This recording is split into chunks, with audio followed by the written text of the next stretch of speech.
We're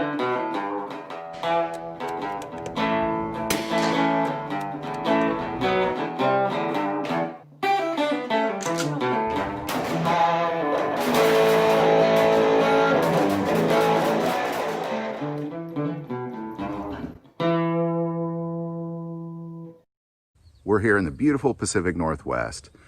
Growing up as a child, I was born and raised in Missouri, but twice my parents made an attempt to move to the Pacific Northwest. First time, I was very young, probably about 3 or 4 years old, and they moved to a town called Timber, which is exactly halfway between Portland, Oregon and the coast. Loved living there. I have a lot of fond memories growing up there. We had the Gifford National Park in our backyard, and just walking into our backyard was an endless forest that was incredibly beautiful.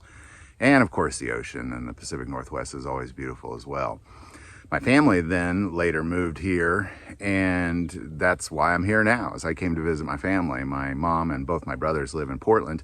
We're here north of Portland in the Washington side, just slightly north of Portland near La Center, Washington.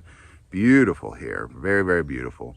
But while we're here, I wanted to take a moment and talk about traveling across the country during this pandemic. It was very unusual. I drove here with 2 of my children, so just me and 2 kids driving out. Now, when I say kids, I mean teenagers, but you know, they're still kids essentially. And it really concerned me. We drove because we didn't want to fly. I know a lot of people are flying, but we drove. We chose to drive. And we also camped most of the way. It was also an awesome opportunity to be able to see the western part of the United States. My kids had not seen that. My son, we had gone to Arizona to the Navajo Reservation a few years ago on a mission trip, but that's it. They haven't really seen it other than flying out here. They've never driven the West. And as a child, I have fond memories of driving between Missouri and Oregon. I think I've done it probably at this point about 7 or 8 times. Very beautiful, and I think it's one of those things that you just never forget. My oldest daughter, she didn't want to go at all. She hates driving anything over about 20 minutes. She hates driving, of course, saying that it's going to take 4 or 5 days to get there didn't help at all. It is a 3-hour drive, but we took 5 days to get here, or a 3-day drive, but we took 5 days to get here because I wanted to show them some things. We took the roundabout way. We went through Custer State Park to see Mount Rushmore. We went through Yellowstone into northwestern Montana and Idaho. Incredibly beautiful country, just beautiful. I'd never been to Montana. This is the first time I'd ever been to Montana, and I honestly didn't know there was land like that still. The Northwest Montana kind of reminded me of what Oregon looked like when I was a kid, long before it became incredibly touristy and overcrowded and cutting down all the trees, that kind of thing. Just very untouched and beautiful northwestern Montana is. So I really enjoyed it. But coming out here, we did have concerns, or I had concerns, of course, driving during a pandemic across the country. And what I saw was some good and bad and some ugly as well.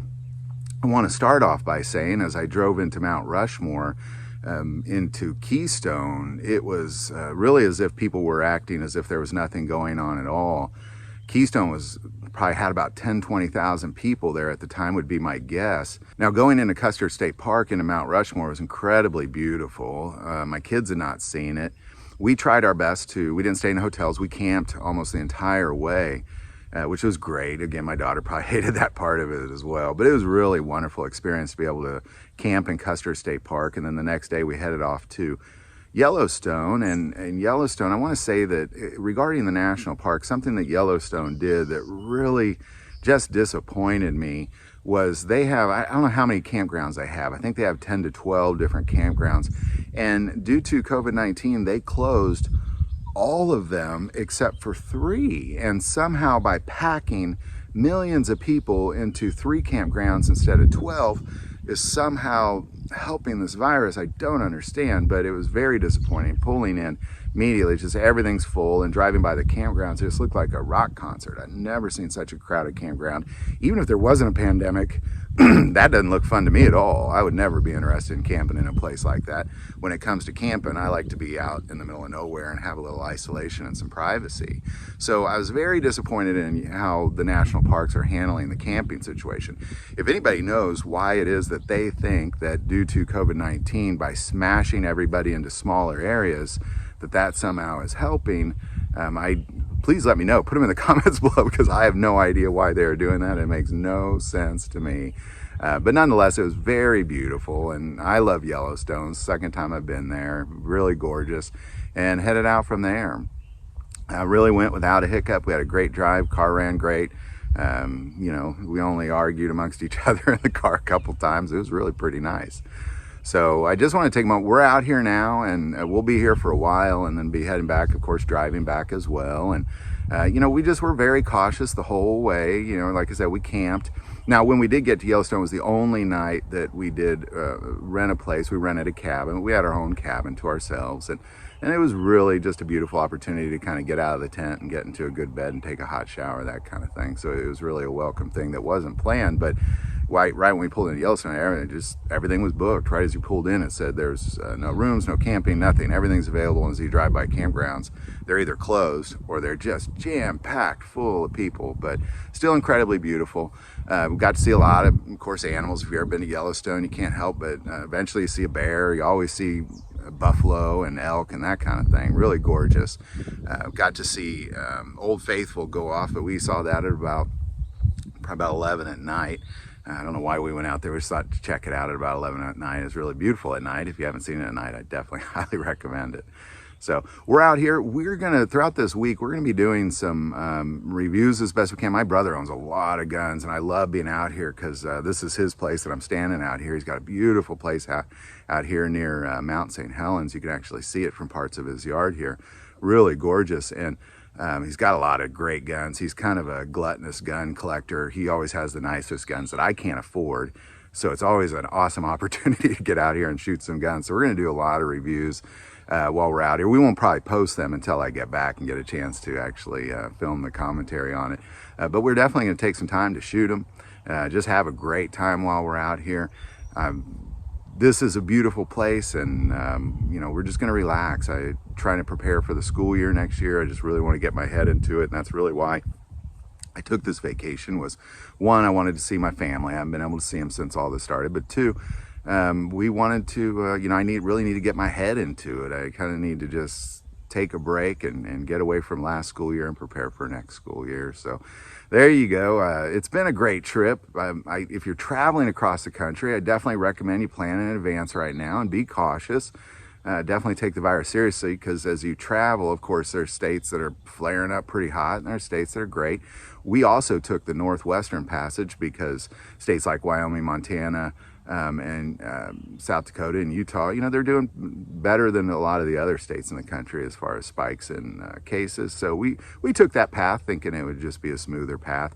Now, the one thing that did get terrible about this trip is once you get into Washington or Oregon, they don't recognize Missouri concealed carry permits, and that's very disturbing to me. It definitely feels like my Second Amendment is being violated, but it's just uneasy thinking that as I come in here and I'm trying to protect my family, you know, because you're driving across the country, you never know what's going to happen. And as I'm trying to protect my family, because I'm here just one adult, 2 kids, I'm absolutely going to carry a gun. And just to think that for some reason, if I get pulled over or whatever, well, I know you got the Castle Doctrine in your car, but I mean, like if I get out of my car and go to the gas station, and if I just ever have any trouble while I'm out of my vehicle or off of my brother's property, it's just disturbing to think that that's somehow going to cause me some major issues. And I just don't understand it.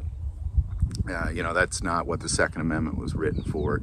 I truly just can't wait till the country goes to constitutional carry. A lot of states are going that direction. Missouri went that direction. But some states, you know, like especially on the West Coast and the East Coast, they're going the opposite direction, and that's not okay. So, but that's, you know, that's the part that really bothers me the most about coming out here is that, you know, I'm illegally carrying, so to say. It's just, if I was to carry, it's just stupid. And it's a violation of my constitutional right, and it's pretty offensive as well, thinking that I can't protect my children if I want to obey the law. So there you go. Just want to throw this video out. It's been a great trip. Again, I'll try to get what I can out while I'm on this trip, but I am trying to get my head into it. So you guys, thank you for always watching. We really appreciate you. We did just pass 200,000 on our drive as far as subscribers. Thank you, subscribers. You guys are awesome. It's been 5 years working on this. It's funny to think that at one point, you know, you got 2 subscribers and in a month you get like 3 or 4 views, but you just keep pounding it out and you just keep pounding it out, and then eventually you get to 200,000, I guess. So thank you for that.